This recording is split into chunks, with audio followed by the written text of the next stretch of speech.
성격이 포악하고 남의 말을 듣지 않는 독불장군이고 아주 독선적이에요. 그래서 주변하고 타협하지 못하고 어울리지를 못합니다. 혼합이 잘 안 돼요.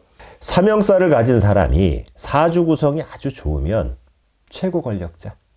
예를 들면 박정희 전 대통령이나 김영삼 전 대통령, 제왕의 기운을 타고난 사주라고 봅니다. 인사신이 들어있고 거기에 해까지 인신사해가 줄을 서버린 겁니다. 무은지영이라고 그래요. 은혜를 모른다 이거예요. 진술충미가 다 있는 거예요. 자기의 권세, 즉 세력만 믿고 날뛰다가 큰 화를 자초하는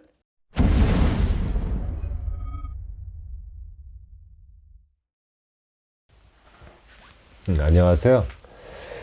오늘의 주제는 사명살이란 무엇인가예요. 사명살은 뭐냐면 사주의 구성에 인사신, 호랑이, 뱀, 원숭이가 줄을 서 있거나 또 하나는 축술미, 소와 개와 양이 줄을 서 있을 때 그걸 사명살이라고 합니다.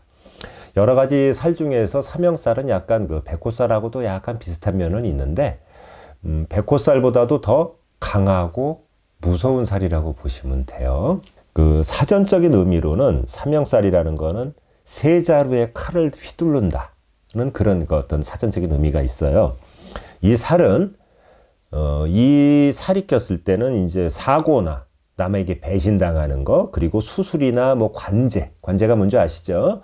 송사, 소송 이런 걸 당하거나 사업하시는 분들은 부도가 나기도 하고 그런 이제 어떤 그런 살이에요. 근데 사주에 사명살이 있으면 가장 특징적인 거는 사주가 사명살이 껴 있으면 성격이 포악하고 남의 말을 듣지 않는 독불장군이고 아주 독선적이에요. 그래서 주변하고 타협하지 못하고 어울리지를 못합니다. 혼합이 잘 안 돼요.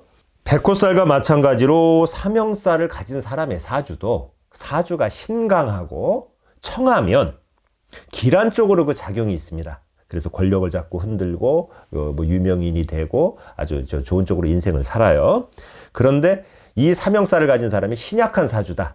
그러면 이건 좋지 않은 흉한 쪽으로 작용을 합니다. 이것도 반흉반길의 살이라고 보시면 돼요. 사명살이 있는 경우에 사주의 그 원국이 강하다 이겁니다. 구성이 좋다 이거예요. 강하게. 그리고 탁하지 않고 청하면 최고의 권력자, 코드원. 그게 돼서 최고의 권력을 휘둘르고 남을 끌고 가고 압제하고 가둬놓고 형벌권을 행사할 수 있어요. 그런데 사명살을 가진 사람이 반대로 사주가 별 볼 일 없고 신약하고 그 다음에 탁하면 형벌을 주는 게 아니고 형벌을 받는 사형수, 범죄자들, 무기수 그런 사람도 사명살을 가진 사람이 많습니다. 그러니까 주느냐 받느냐 형벌을 그런 차이가 있는 겁니다. 무슨 얘기인지 아시죠? 그리고 이 사명살을 가진 사람이 사주의 격이 아주 흉폭하게 나쁘면 밤의 세계를 지배하는 깡패, 조직폭력배 두목 아니면 그런 안 좋은 쪽에 일하는 밤의 세계 그런 쪽에서 이게 되는 거예요. 그리고 뭐 꼭 그거는 아니더라도 피를 보는 도살업 도축업에 종사하는 사람도 많아요. 뭐 피를 보는 게 그런 쪽에 피 보는 게 나쁘다는 뜻은 아니고요. 그러면 이 사명살을 가진 사람이 어떻게 액땜을 하면 살면 좋을까요? 군인, 경찰, 검사, 판사 아니면 교정시설의 교도관 그런 걸 하면 좋아요. 그리고 꼭 그게 아니더라도 백호살하고 약간 비슷한데 피를 보는 외과 의사, 정형외과, 성형외과 이런 의사들이 있지 않습니까? 그런 쪽으로다가 생활을 해도 액땜을 하고 살아요. 아니면 남을 살리는 약사. 그리고 칼을 맨날 쓰는 직업이 뭐가 있을까요? 요리사. 네, 그것도 괜찮은 직업이라고 할 수 있고요. 그런 직업을 선택해서 그 살성을 풀고 살면 무난한 삶을 살면서 성공을 거둘 수 있습니다. 사명살을 가진 사람이 사주 구성이 아주 좋으면 어떻게 되는 줄 아세요? 최고 권력자. 예를 들면 박정희 전 대통령이나 김영삼 전 대통령 그리고 고대 중국의 대표적인 예가 김영삼 씨하고 사주 구성이 똑같은 분이 누구냐 하면 거지, 도둑, 땡 중에서 명나라 태조가 된 주원장이 진술충미를 다 가진 사명살 사주입니다. 그래서 이거는 사주의 격이 좋고 구성이 좋으면 제왕의 기운을 타고난 사주라고 봅니다. 무슨 얘기인지 아시죠? 뭐 아니면 도예요. 그러면 구체적인 예를 하나 들어볼게요. 이건 좀 보고 해야 되겠습니다. 정치적인 뭐 잘했다 못했다 평가를 떠나서 일단 한 시대를 풍미했고 대한민국을 18년 5개월 동안 지배했던 권력을 누렸던 박정희 전 대통령의 사주를 보면 정사년 신해월 경신일 무인시에 태어났어요. 그러니까 사주에 인사신이 들어있고 거기에 해까지 인신사해가 줄을 서버린 겁니다. 한나라를 통치했죠.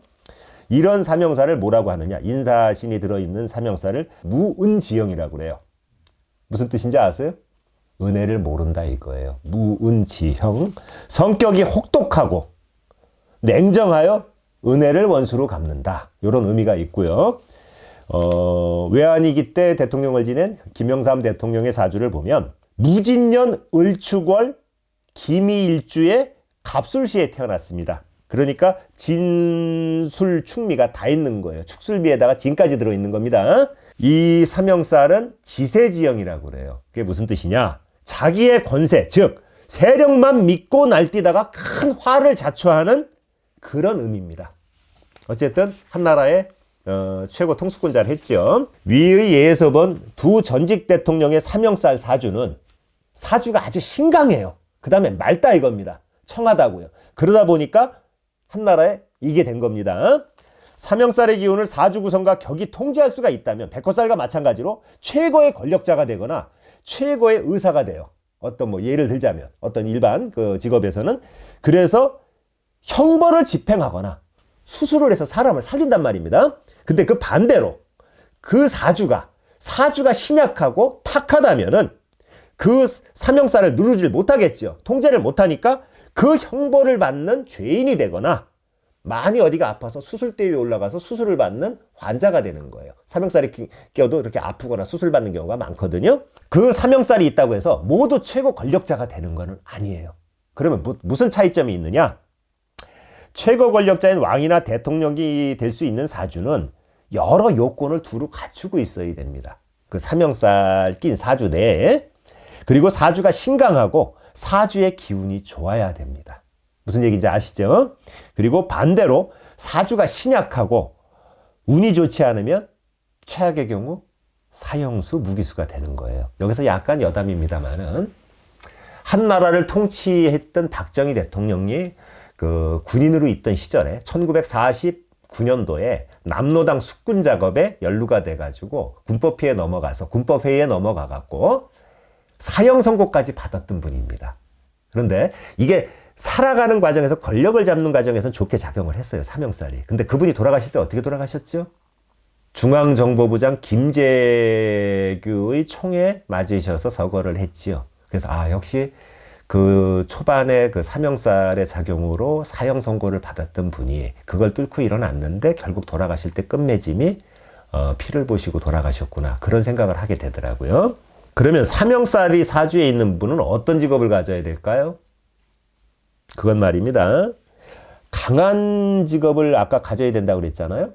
그 중에서 자기의 적성에 맞는 직업에 종사해갖고 사주의 살성을 액땜을 하고 지나가야 됩니다. 그래서 그 냉혹한 성품과 독성과 아집이 강한 성격을 다듬고 타인의 충고를 좀 수렴해서 받아들이고 남을 배려하고 충동적 즉흥적인 면을 자제한다면 이 사명살을 가진 분도 자신의 분야에서 성공한 삶을 살 수 있습니다. 제가 어제 좀 잠을 많이 못 잤더니 좀 버벅거리네요. 이해해 주시기 바랍니다. 그러면 그 사주의 구성에서 이제 사명살에 대해서 살펴봤는데요. 사주상 사명살이 아니더라도 세운에서 사명살이 끼는 경우가 있어요. 쉽게 얘기해서 사주에 인사가 있어요. 호랑이와 뱀이 있는데 원숭이를 만나든가 뭐 반대로 이렇게 만나든가 아니면 미와 술이 있는데 축을 만난다 이겁니다. 그 해의 세운에서.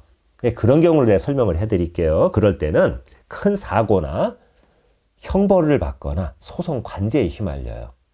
아니면 큰 수술을 받아야 되는 그런 상황에 봉착이 됩니다. 요건 두 가지 예를 들을게요. 먼저 제가 임술 백호일주에다가 양띠 아닙니까? 근데 올해가 무슨 해예요? 충년입니다. 예, 지금 촬영하는 시점은 신축년이죠. 저 차 파킹 버튼 안 눌러가지고 화나가지고 18 찾다가 옆에서 이상하게 차 세워놔가지고 차 밀려갖고 무릎 다친 거 아시죠? 그 차 2.5톤 무게 앞에 세워놓은 모하비하고 사이에 껴가지고 아마 몇 달 전 영상에 올라갔을 거예요. 그리고 나서 생각을 해보니까 아 나도 사명살을 못 피해갔구나 하는 그런 생각이 들더라고요. 제가 신은 아니지 않습니까? 사람이죠. 그리고 요거는 한 사례가 있습니다. 또 우리 손님의 사례예요. 사주의 그 임신생 1992년 임신생 원숭이띠 아이가 을사월에 태어나가지고 이민일에 태어났어요. 을사월 이민일. 그러면 인신사가 다 있는 거 아닙니까? 그렇게 태어난 아이가 2012년 양력 6월에 자전거를 타고 가다가 승용차에 받쳐요. 임진년이면 원숭이띠 아이가 그 삼재가 나가는 날삼재에 또 중첩이 되죠. 거기에 사명을 또 맞은 겁니다. 그래서 교통사고를 당해갖고 크게는 안 다쳤는데 삼재 마지막 해에 부상을 입어서 병원 시세를 진 그런 사례가 있고요. 이건 우리 손님이 보내주신 그 사례입니다. 그리고 이 아이가 동일한 이 아이가 2019년 기해년 7월 1일 기해일에 따블로 해가 겹치지 않습니까? 돼지. 그러면 인신사에다가 인신사에 네 글자까지 아주 그냥 줄을 서버리잖아요. 따블로. 그 따블로 겹치는 날에 인신사회가 줄을 서는 날 교통사고를 당해갖고 무릎하고 팔목을 심하게 다쳤던 그런 사례가 있습니다. 뭐 그분 얘기를 좀 해서 좀 가슴 아픈 얘기를 떠올리게 해드리는 것 같아서 시청하시는 그분한테는 좀 많이 미안하네요. 이 점 양해해 주시기 바라고요. 네, 고맙습니다.